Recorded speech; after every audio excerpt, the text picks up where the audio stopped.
Ainsi furent achevés les cieux et la terre et toute leur armée. Dieu acheva au septième jour son œuvre qu'il avait faite, et il se reposa au septième jour de toute son œuvre qu'il avait faite.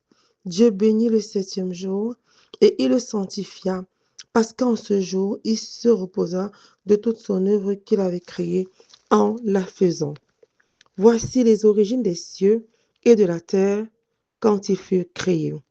Lorsque l'Éternel Dieu fit une terre et des cieux, aucun arbuste des champs n'était encore sur la terre, et aucune herbe des champs ne germait encore, car l'Éternel Dieu n'avait pas fait pleuvoir sur la terre, et il n'y avait point d'homme pour cultiver le sol. Mais une vapeur s'éleva de la terre et arrosa toute la surface du sol. L'Éternel Dieu forma l'homme de la poussière de la terre et souffla dans ses narines un souffle de vie, et l'homme devint un être vivant. Puis l'Éternel Dieu planta un jardin en Éden du côté de l'Orient, et y mit l'homme qu'il avait formé.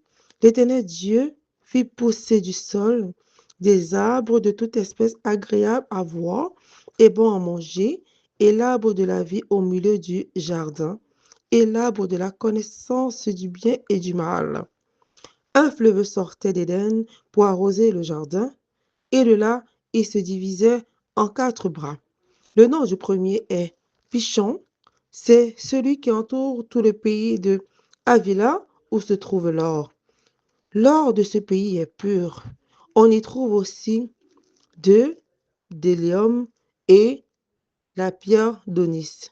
Le nom du second fleuve est Gihon, c'est celui qui entoure tout le pays de Cush. Le nom du troisième est Hiddekel, c'est celui qui coule à l'orient de la Syrie. Le quatrième fleuve, c'est l'Euphrate.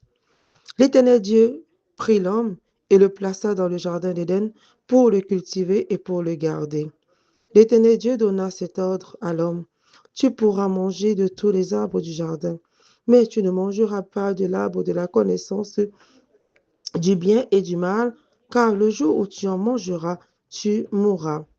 L'Éternel Dieu dit: Et n'est pas bon que l'homme soit seul.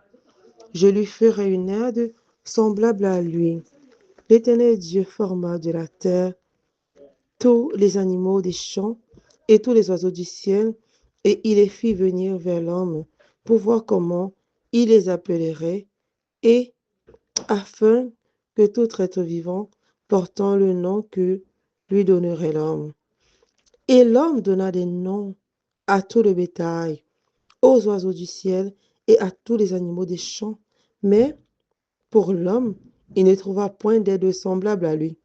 Alors l'Éternel Dieu fit tomber un profond sommeil sur l'homme, puis qu'il endormit. Il prit une de ses côtes et referma la chair à sa place. L'Éternel Dieu forma une femme de la côte qu'il avait prise de l'homme, et il l'amena vers l'homme.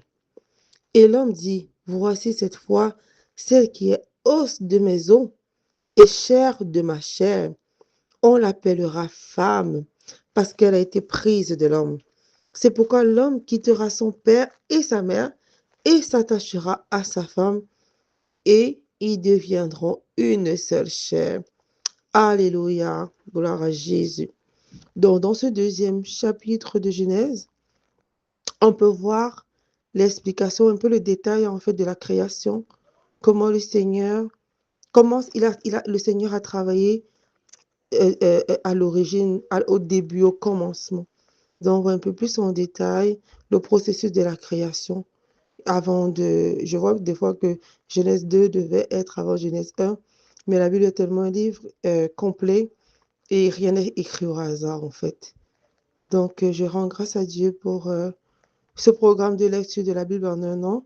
Je prie que le Seigneur nous accorde l'assiduité et la constance durant la lecture et l'écoute. Bonne écoute et soyez bénis. Shalom.